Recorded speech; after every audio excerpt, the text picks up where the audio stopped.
Hello, I'm Hal Lublin. And I'm Mark Gagliardi. Since the dawn of humanity, one issue has gone unsettled. With the fate of the world in the balance, we're here to settle, once and for all. Best Hogwarts professor. That's right. Don't worry, everyone.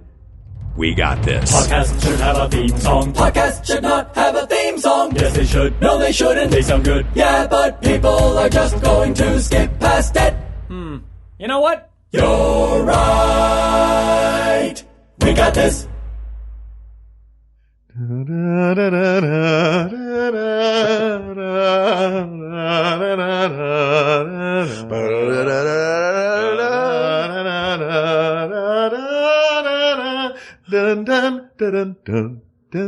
Don't stop. Oh, I don't know where it goes from there. Oh, yeah. Right? Isn't that part of it? Something we get this way comes.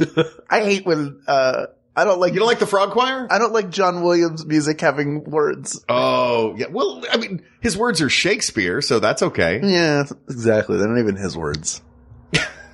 But as collaborations go, if you're going to pair, all right, let me put, before we get to Harry Potter. Okay. Great literary and composer combinations. John Williams and Shakespeare is pretty great. Yep. Jack Kerouac and Danny Elfman.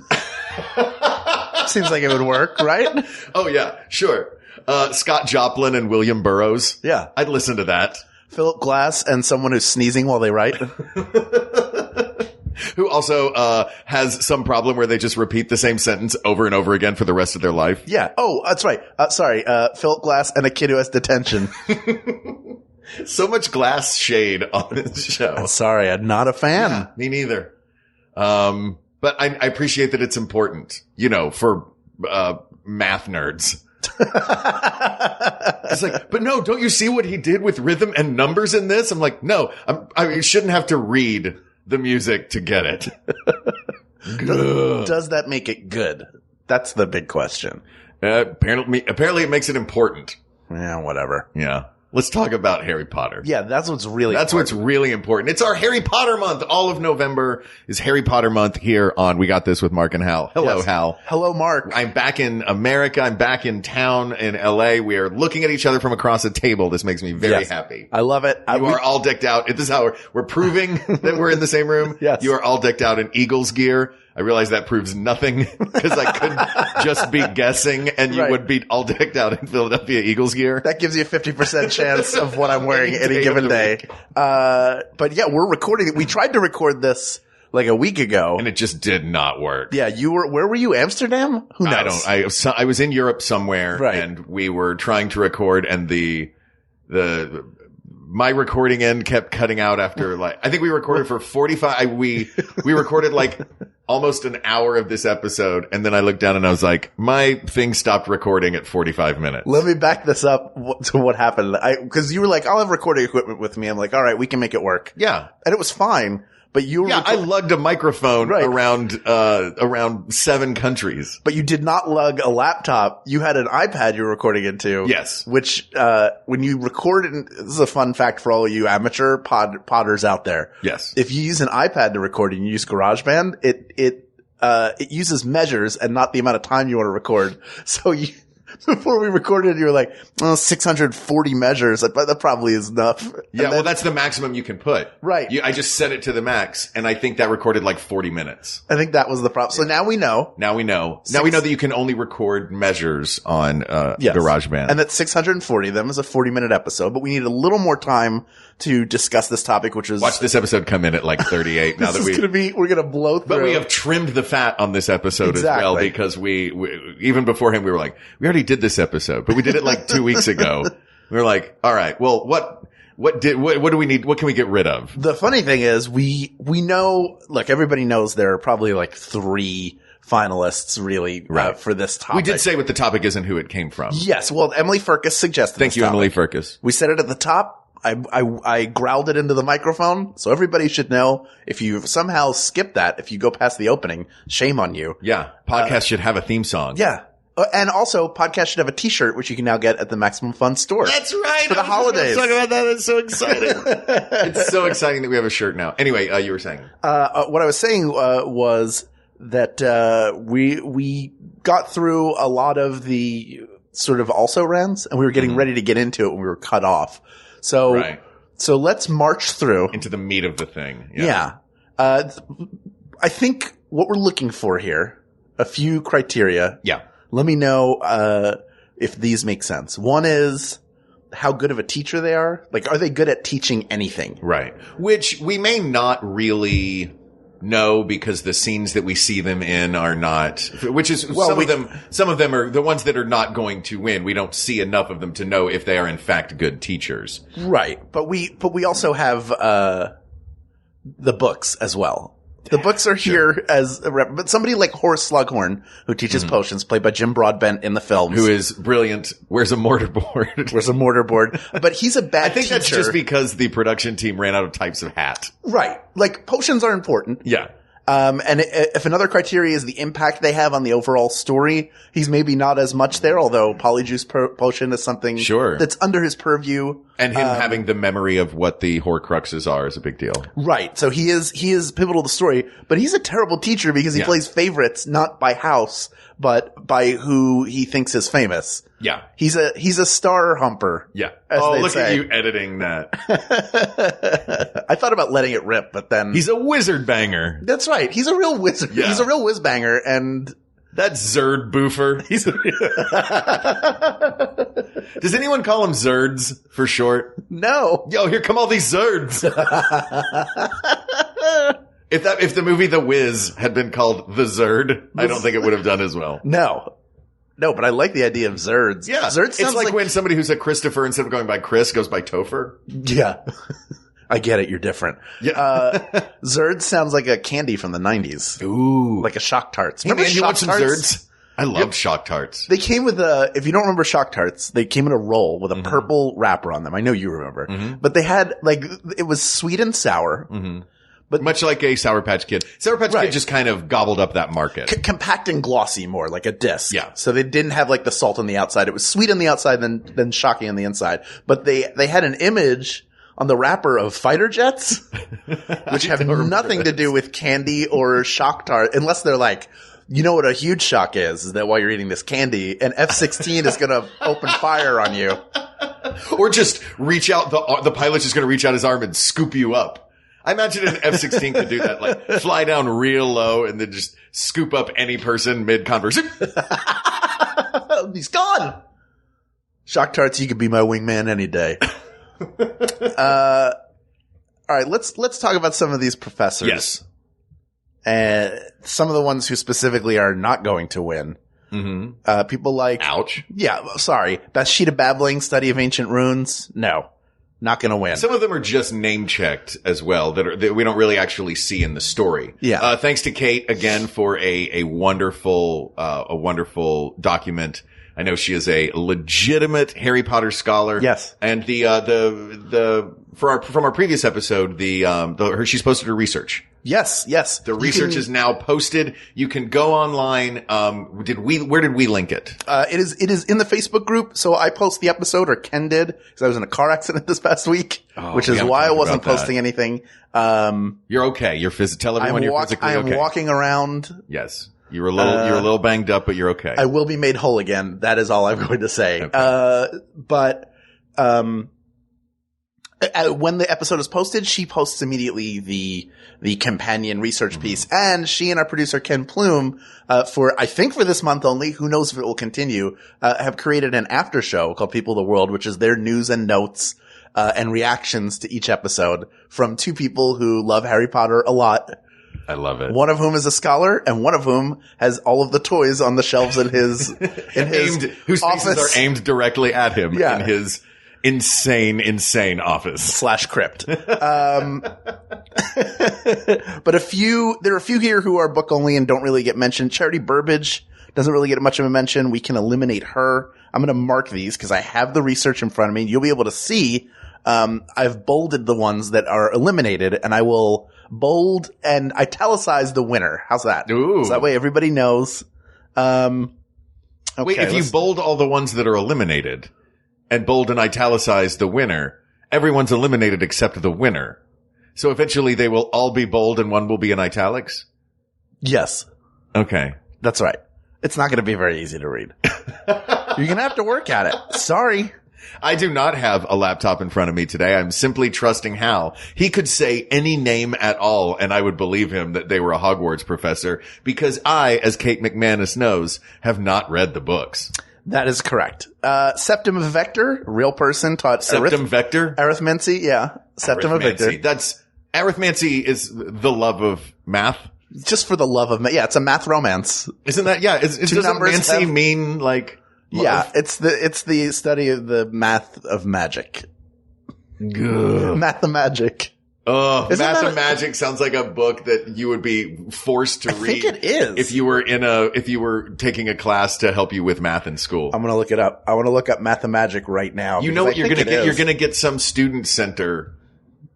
Come to the Math of Magic Student Center. Math of Magic is a teaching system. You can learn math online or through books. Now, is this Math of Magic with a little TM in the corner, like Math of Magic? Trademark. Yes, it's acclaimed magician and educator Bradley Fields. This was fun. Students. I'm leaving. Goodbye. Goodbye. Sorry. All right, gotta go. Fighter jet, come pick me up. Was it the magic or the math? Just let me know before. It was the combination because I love magicians and I hated math as a kid. Don't you dare put those two things together. That's like eating a chocolate and onion sandwich. Raw onion? Yeah. I guess it wouldn't be better if it was cooked. Yeah, only one of those things belongs on a sandwich. Caramel chocolate. I'll have a Choco Burger. Yeah. And the toilet. Please. Could I get a double bacon Choco cheeseburger, please? Oh my God. Oh man, that sounds good. You ever had chocolate covered bacon? Yeah, I do love chocolate covered bacon. You're not a sweet and savory mix kind of guy. No, I like it. I like it fine. Bacon to me is, I've had like maple bacon. I've had the sweet and savory. Yeah. Bacon's fine. I don't think it's as big a deal as it's been made by the internet. I feel like the internet has elevated it to the status where sometimes I feel like I dislike it because like bacon wallets, bacon socks. That's silly. It's too much. But that's too much for me. I'll tell you this, having just come back from this trip. Yeah. I'm doing everything I can to avoid sounding like a guy in a scarf. That's what I'm saying. Like, having just come back from, not like, well, in Europe, but like, just own it. Having just come back from this trip to Europe. Yes. The second I landed on American soil, there's no, like, they don't do bacon like we do here. And I love bacon. I don't go insane for bacon. Like you said, I don't have the bacon wallet and all that. But the second that I got on American soil in New York, I went straight to a place, whatever the closest restaurant in the airport was. And I had, bacon and beer.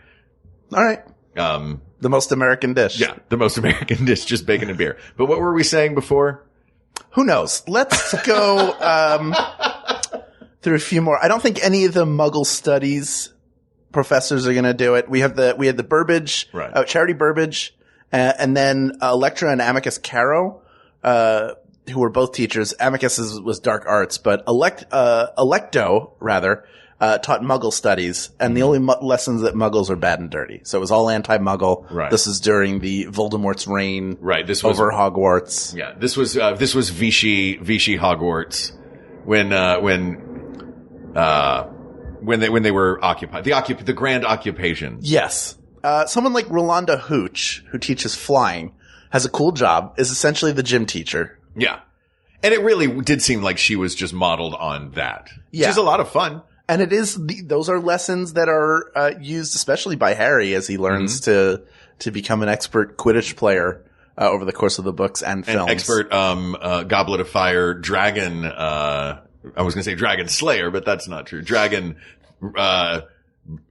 egg robber? Yes. Yeah. A dragon egg robber. But I wouldn't put her up the top. I wouldn't put, Wilhelmina Grubbly Plank, who takes over a care of magical creatures while Hagrid is away. Yes, I am. I have a whole list of them. I wouldn't remember these. I don't even think. Okay. Look at me. Don't look at your, look at your laptop. Oh boy. And just make up a Hogwarts professor name. Go. Kensington Dunt taught the, tailoring for the wizard. Tailoring. Tailoring for wizards. Very important course. And then,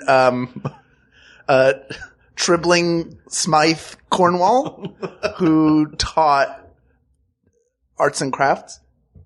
Just straight up arts and crafts. Yeah. Taught some arts and crafts. Has nothing to do with magic, just like popsicle sticks and cotton balls arts and crafts. It's always good to know how to make a clock out of a paper plate and pipe cleaners. Of course. Whether you know magic. That's the real magic in everyday life.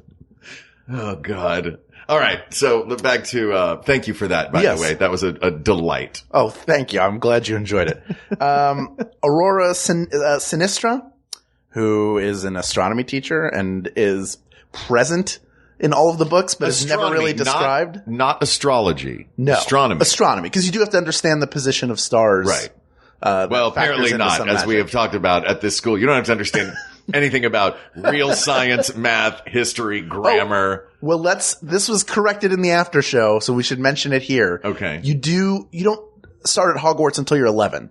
So you are homeschooled, which whatever bag you have, some people out there are homeschooled. Mm-hmm. Some homeschooled people are very smart. Some are not, just like every school. Mm-hmm. But the idea is they've had some basic education and some grounding in the Muggle world. Now they haven't gotten to physics, stuff like that. So whatever you learned at age 11, now it's all magic. Yeah. However far you got by the time you were 11. Yeah. Okay. No algebra, no geometry, no calculus. Yeah. So you know that Winston Churchill, since you're in England, you know that Winston Churchill was important, and the Battle of Hastings, and then dragons. Yeah, exactly. Yeah. You know what the Magna Carta is, but not really. Yeah. You just know 1215, King John. You assume that the Magna Carta is locked up in Hogwarts and was written with that pencil that the gossip writer Rita Skeeter. Yeah, Rita Skeeter. It's in the room of requirement. It's in there somewhere. You'll find it. Don't worry. But when you need it, that's when you'll be able to get it. Exactly. Also, Pomona Sprout, who teaches herbology. Have you had the Pomona Sprout salad that they have? It's just a little bit south of LA. You take the 60 freeway out. Oh God. Oh God. Hal has been taken away by a fighter jet. Yeah, that's right. He just flagged him down. Yeah. I did like Skyhook, like in The Dark Knight. The Dark Knight, right? That's just the name of it. Or like that great shot of Buster Keaton when he just reaches out and grabs a car as it's flying by and it just scoops him away. Yes. Oh, how did that not throw his arm out? I don't know, man. That guy broke every bone in his body. Please listen to our episode featuring Buster Keaton versus Charlie Chaplin. Yeah, with Paul Dooley. All right. So, are we up to the big guns yet? Not quite yet. Let's divination. Okay. We have 2 divination teachers. We have Ferenzi and and Sybil Trelawney. Who is Ferenzi? Ferenzi is only around in books 5 through 7. After Trelawney is let go, which is a heartbreaking moment. Yes. Because she is wonderful, even though she throws some serious shade at, Hermione Granger when she is, when she knows that Hermione, I don't know if it's because she knows that Hermione thinks divination is BS. Yeah. But I will read you this quote now. This is maybe my favorite teacher to student, line in the whole season, or in the whole, series. When Professor Trelawney says to Hermione, "You know, my dear, the moment I looked into your eyes, I knew that you did not have the mind for the noble art of divination. You may be young in years, but the heart that beats beneath your bosom is as shriveled as an old maid's, your soul as dry as the pages of the books to which you so desperately cleave." Hermione runs away, and then, have I said something? You know, she struck me as the teacher, specifically from her portrayal in the films. By Emma Thompson. Yeah. Brilliantly portrayed by Coke bottle glasses Emma Thompson. Did you have a teacher that you thought was drunk during school? That's so funny. No, I had a teacher I knew was high during school. Really? Yeah. How did you know? Because he taught environmental philosophy. And how did I go to a hippie Quaker school and you went to a school in Knoxville, Tennessee, where they taught environmental philosophy? Yeah. Well, environmental philosophy was college. That was in Chicago. Oh, I see. Oh, this isn't. Oh, okay. Yeah. Oh, yeah. And everybody's high in college, right? Yeah. And he had, and not only was he bleary-eyed, he also had a mug that looked like a Top Ramen. It was a Top Ramen cup or whoever Nissan Ramen cup of noodles was his mug that he carried. And I was like, bro, you have got to hide this a little better. Did you have a teacher who was always drunk? Did he also have a hat that said legalize it? Yeah, right. That's how you knew? Yeah, and Snoop socks. I did have a teacher, one of my early drama teachers. I always suspected drank. Mm-hmm. She would wander around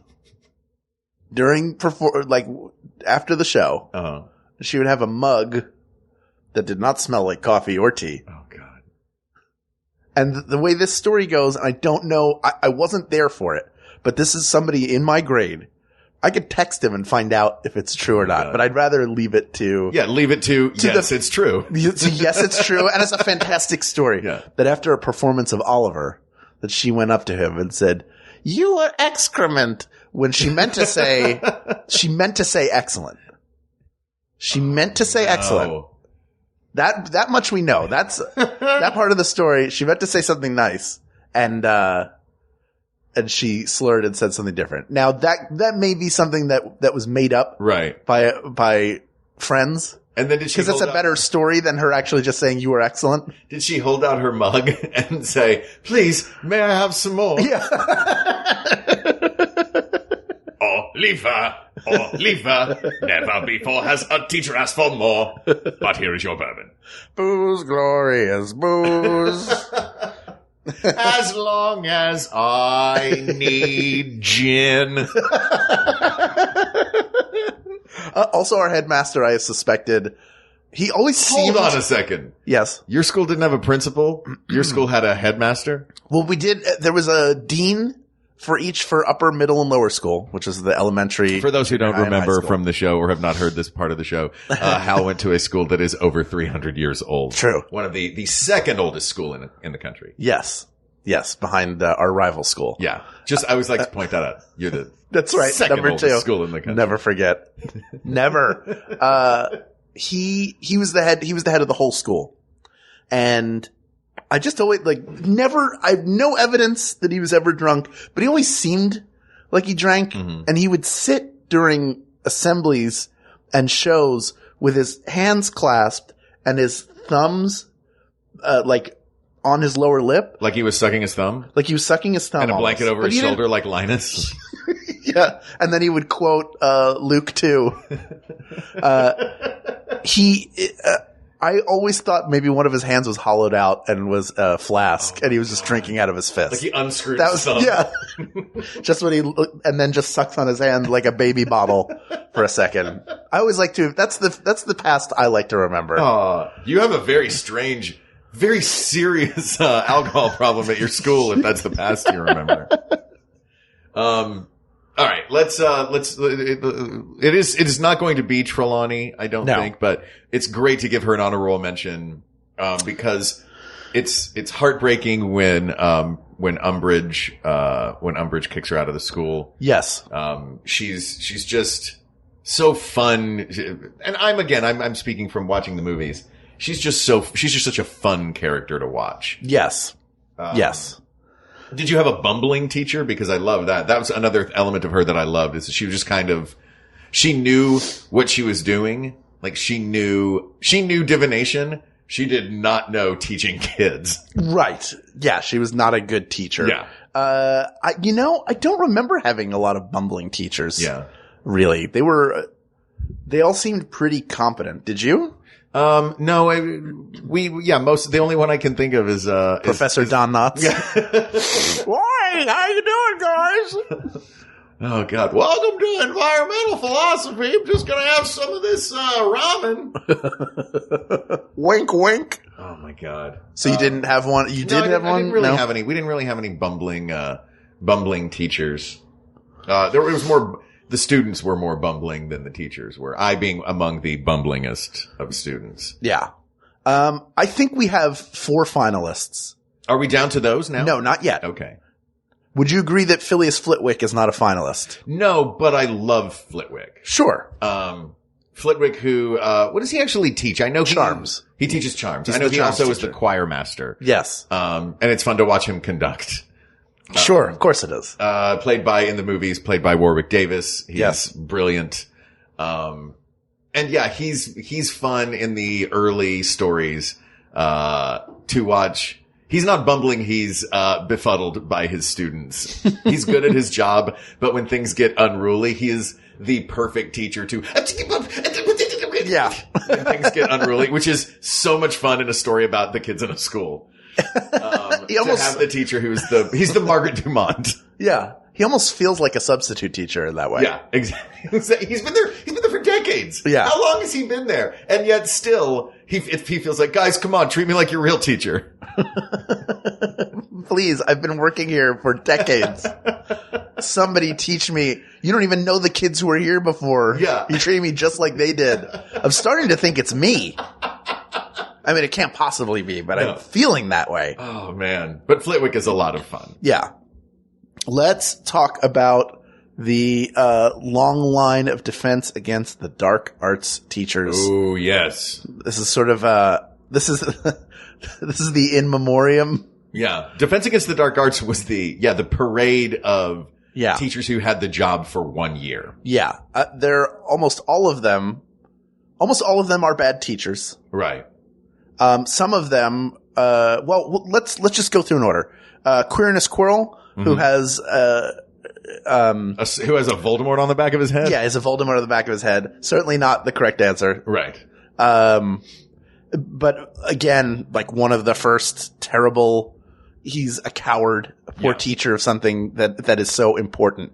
Yeah, he's the opposite of Defense Against the Dark Arts, unless his defense is just run away from them. Then you go from a coward to a complete fraud in Gilderoy Lockhart. Gilderoy Lockhart, I know that he is not the best teacher at Hogwarts, but he is the best scenery chewer in all of those movies. Played by one of the world's great scenery chewers. Sure. The Shakespearean master, Kenneth Branagh. Right.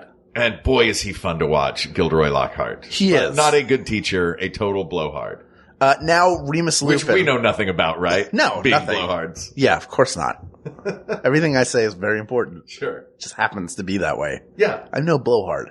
And you can read about that in all 7 of my I'm Not a Blowhard book series, which I will autograph for you for $2,500. I proudly admit that I'm a blowhard, but at Yes. least I have you to keep me honest now. That's right. That's what I do. I couldn't possibly be a blowhard. I'm keeping this blowhard under control. How do I do it? Remus Lupin. Remus Lupin is great. He is. He is a very important character to the universe of Harry Potter, and is a good teacher He as well. genuinely cares about the students. He cares about Defense Against the Dark Arts because he has seen the dark arts in action. Yes. But I think the reason why I would remove him from this discussion, From being the greats. yes, is because I don't think of him as a teacher. Right. You First. think of him as a member of the Order of the Phoenix. As a mentor and a father figure to Harry, he serves the story in a much more important way. His teaching Defense Against the Dark Arts is the device through which he's introduced to all of us. And he only is there for 1 year at Hogwarts. That's correct.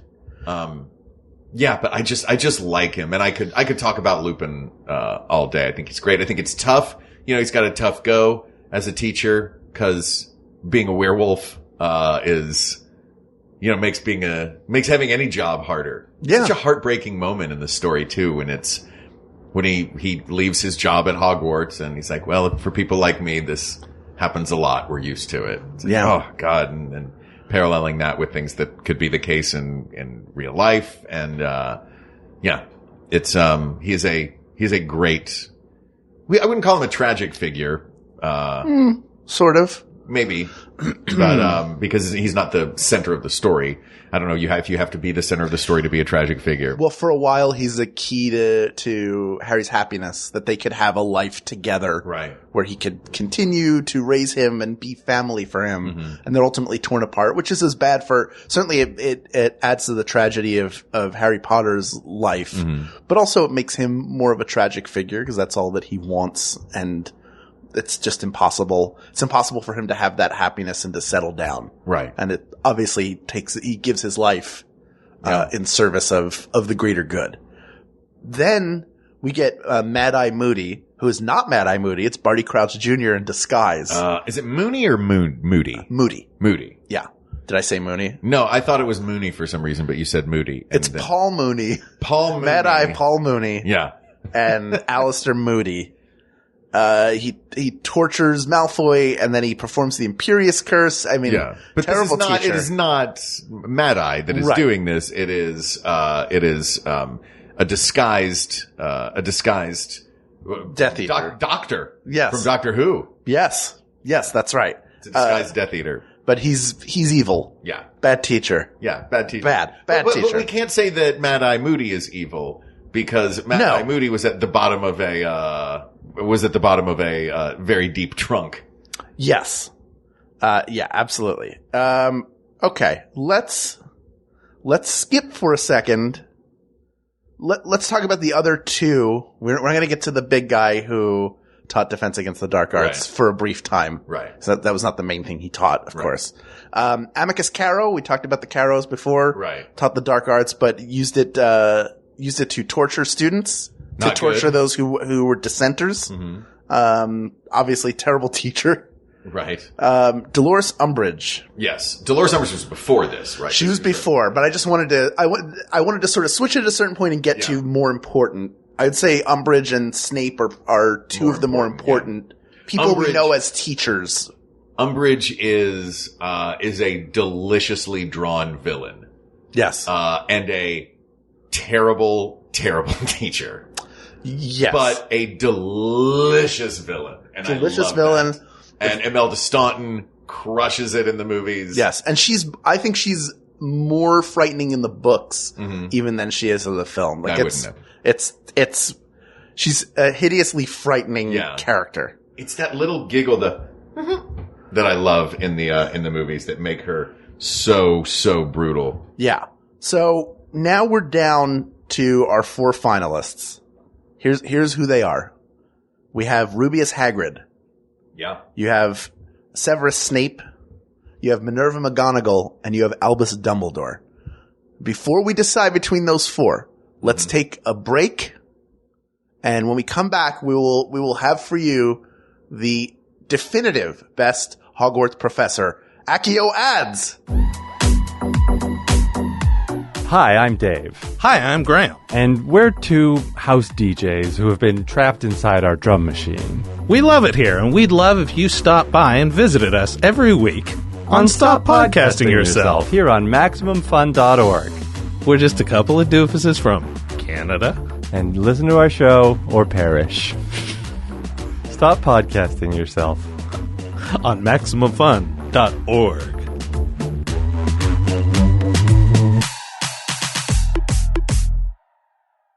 Hey Kira, so Max FunCon tickets go on sale this Friday, November 23rd at 11 a.m. Pacific, and I'm trying to write a promo. Okay, so what do they need to know to look forward to? Inspiring classes. Live podcast tapings. A stand-up showcase. The s'mores party. Making new friends. Don't forget about the dance party! Oh, and it all takes place on a beautiful mountaintop. Okay, got it. Anything else? Well, if we missed anything, they can find all the details at maxfuncon.com. And we'll see you in June. I think that went really well. That was really good too. That sounded good. Great job! And we're back. Well, let's wait to be back until we're back. The plane. Okay. There was a plane. But we waited it out. We waited it out for so long. We didn't let it pick either of us up this time. Yeah, it wasn't that F-15. Yeah, it was too slow. Yeah. What am I going to get on a jumbo jet? No, thank you. Please. 2 blowhards like us don't travel via passenger jets. We have fighters take us everywhere. Oh my God. It's so expensive. Okay. So we have our final 4. We have Rubeus Hagrid, Minerva McGonagall, Severus Snape, and Albus Dumbledore. I would like to talk about one now I would like to start with one who I don't think is going to win. Go ahead. Because, but I just love him, and that is Rubeus Hagrid. Yep. Because he does not spend a lot of time as a teacher. When you think of Hagrid, you don't think of Hagrid the teacher. Mm-hmm. You think of Hagrid, Harry's friend. And caretaker. Yeah. But as a teacher, he's so sweet.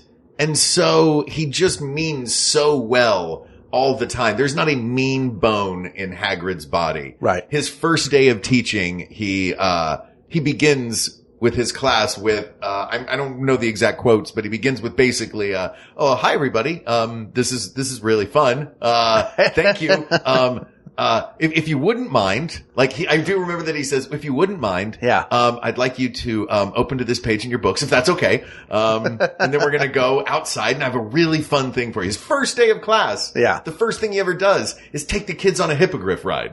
Yes. Well, it takes Harry on a hippogriff ride and then Malfoy screws it up. Right. But that would be his first thing. And he really, really is earnest about it. That I love about him. He wants to do a great job. Yes. He even turns to Harry at the beginning and says, how am I doing? Right. He just wants to be a good. I think it makes him a sweet person. Yeah. He's Sweetums from the Muppet Show if Sweetums got his own class. Right. But that I don't think makes him the best teacher. No. Also, starting with a hippogriff. Yeah. Something that could be a danger to the kids. Yeah, that then has to get executed. Yeah. Especially when you know you've got a real butthole. Yeah. In the class. Like Draco there to ruin it. But he's also the only professor, who's ever just fully draped in dead ferrets. Point for him. Right? Huge point for him. Did your drunk excrement acting teacher ever just drape herself in ferrets? I don't know where she wound up that night. That's fair. So, hard to say. Talking about how great that production of Oliver was, sitting in a Denny's with dead ferrets draped around her neck. Yeah. And across the table from her. Maybe one of them was still alive. Who knows? It was Denny's. God. It was Denny's in the 90s. There could at any point be a ferret sitting across from you at a Denny's in the 90s. Yeah, exactly. That was when that family of ferrets owned the entire chain. Oh, right. Oh, yeah. It was baloney that they got to eat for free. Yeah, exactly. Yeah. And that one kid always used to tell you, my family owns this. You're like, just because you're a ferret doesn't mean that your family owns Denny's. You still have to sleep in a box with a cage on the front of it. You still smell weirdest of all the pets. Yeah. What are you going to do? Go hide behind the couch all weekend? Have fun. Jerk. All right. So we agree it's not Hagrid. Right. Hagrid is wonderful. Hagrid is wonderful. That leaves us with the big three. Dumbledore, McGonagall, Snape, and McGonagall. I would argue that Dumbledore should not really be a full part of this discussion. Because he runs the entire school. He does teach Transfiguration, but I think of him as the headmaster, not a teacher. Yeah. The things he teaches are important, but it seems like he teaches a lot to Harry specifically and not to other students on a regular basis. Yeah, he is. Well, it's that same thing you were talking about earlier. It's the functioning as a mentor. Yes. What Lupin does. Lupin is integral to the story. And Dumbledore is even vastly more integral to the story. But he's not integral to the story as a teacher of Harry. He is as a mentor of Harry and a facilitator of this prophecy. Yes. The whole story stems from Dumbledore. Yes. But if the question is the best teacher, it can't be him. That's crazy. I didn't even think about that. Because the first thing you think is, oh yeah, it's going to be McGonagall, Snape, or Dumbledore. Yeah. Cause he's so important and he's intrinsically linked with the school. Right. He is the school. He is, when you think, when I look at the new movie that's out, Crimes of Grindelwald. Yes. And I see Jude Law as young Dumbledore. My first thought when I see Dumbledore is, oh, they're bringing some Hogwarts into this other magical story. Right. Because he is so closely associated with Hogwarts. Yes. But not as a teacher. Not as a teacher. At this point in time. So let's talk about Minerva McGonagall versus Severus Snape. I think the third thing we should talk about. So it's how are they as a teacher? How important are they to the story? And I think each one of them is a winner. Yes. In one of those. And you know what I mean? Like, I think McGonagall is the superior teacher. Yes. And I think that Snape is more integral to the story. Right. Because he's also a good teacher. He is a good teacher. He's tough. He's a jerk. But McGonagall also very important to the story. Yeah. Like you can't extract either of them, but they each have an edge. She seems to be the one that handles the Hogwarts part of the story. As deputy headmistress. Yeah, deputy headmistress. And when Dumbledore and Harry are doing their thing to fulfill this destiny, she is the one that is holding down the fort and making Hogwarts a place worth saving. Yes. What were you going to say? I didn't mean to interrupt. Well, I think what you made the point very well. I agree with you. I think that she,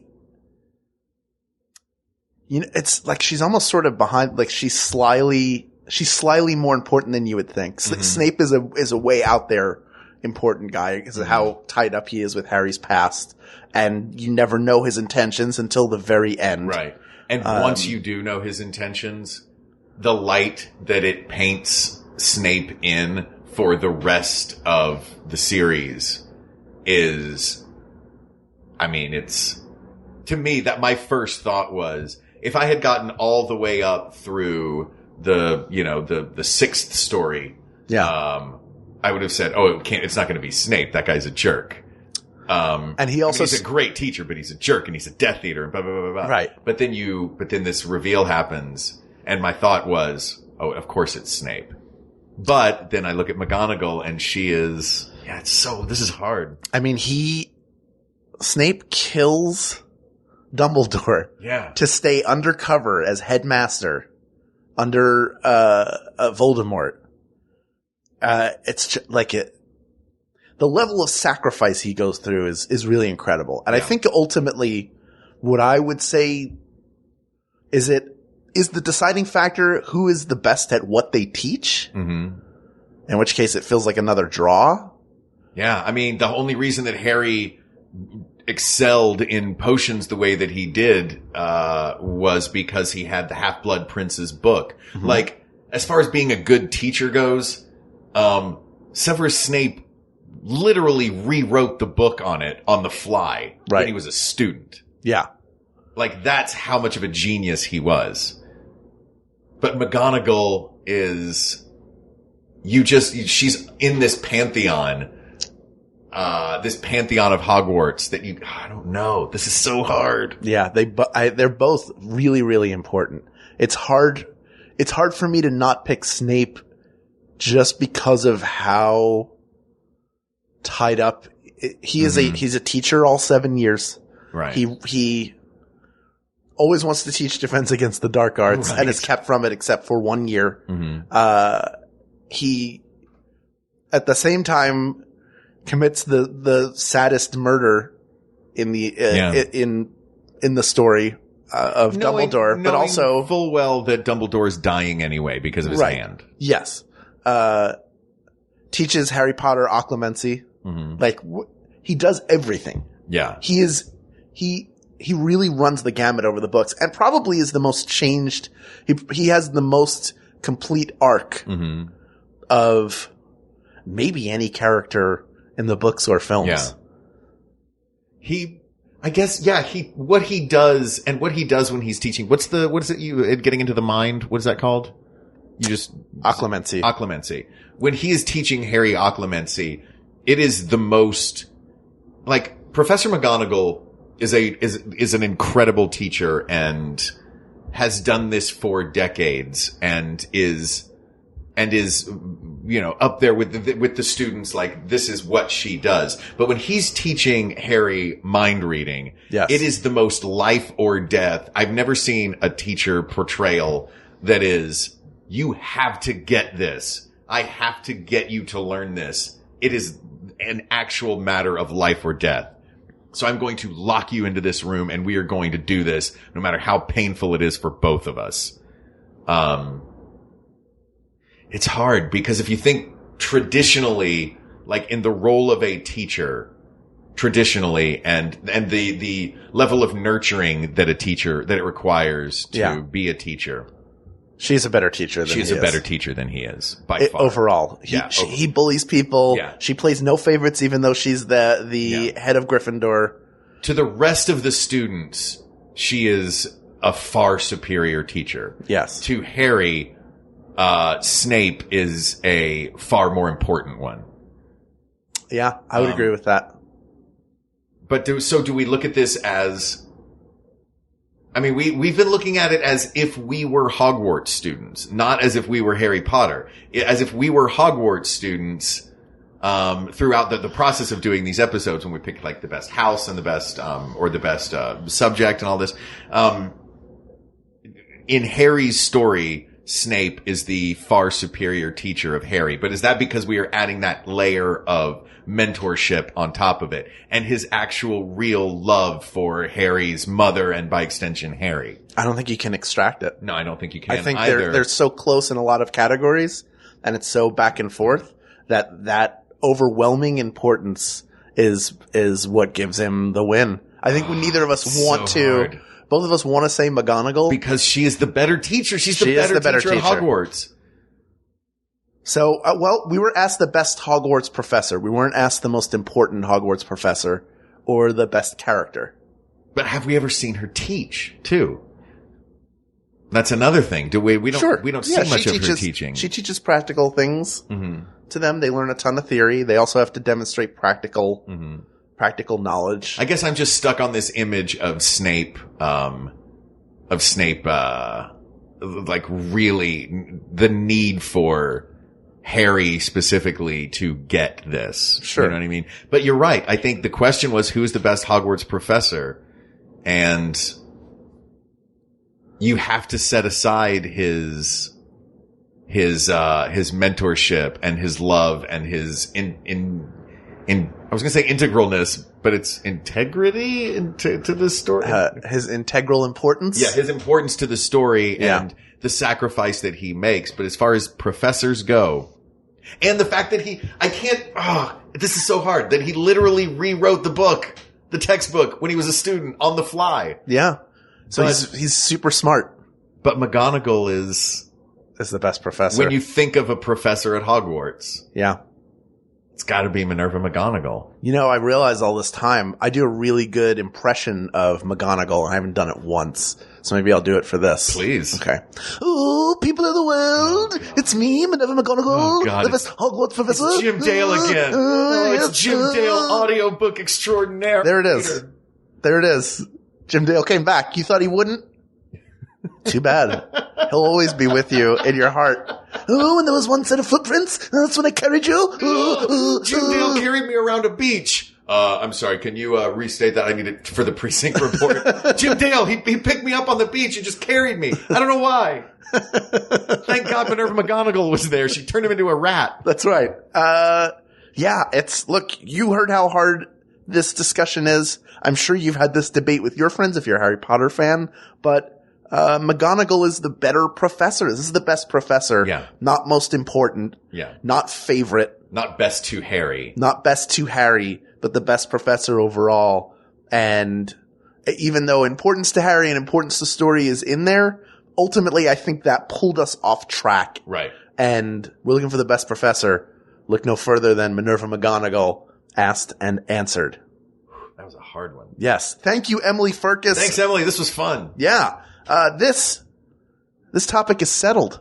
Yeah, but there are many more topics to discuss. So reach out to us on Twitter at We Got This Tweets. Check out the Maximum Fun subreddit or email us at wegotThisPodcast@gmail.com or go to the Facebook group, facebook.com/groups/We Got This Podcast. Not only will you be able to see the research we used for this episode from Harry Potter scholar Kate McManus, but you will be able to hear the latest episode of People of the World, the after show hosted by producer Ken Plume and researcher Kate McManus, where they set the record straight on our always correct decisions. Also, quick plug, the holiday season is here. It is going to be Thanksgiving in just a couple days here in the States, and that means it's going to be Christmas even sooner everywhere around the world. What kind of gift are you going to get for the people of the world in your life? You're going to get them our new t-shirt. On the front it says, podcast should have a t-shirt. On the back it says, podcast should not have a t-shirt. Thanks to Mike Furman for the quote. Yes. Go to MaximumFun.org and visit the store, and you will find it there. There are also links we'll tweet out and have in our Facebook group.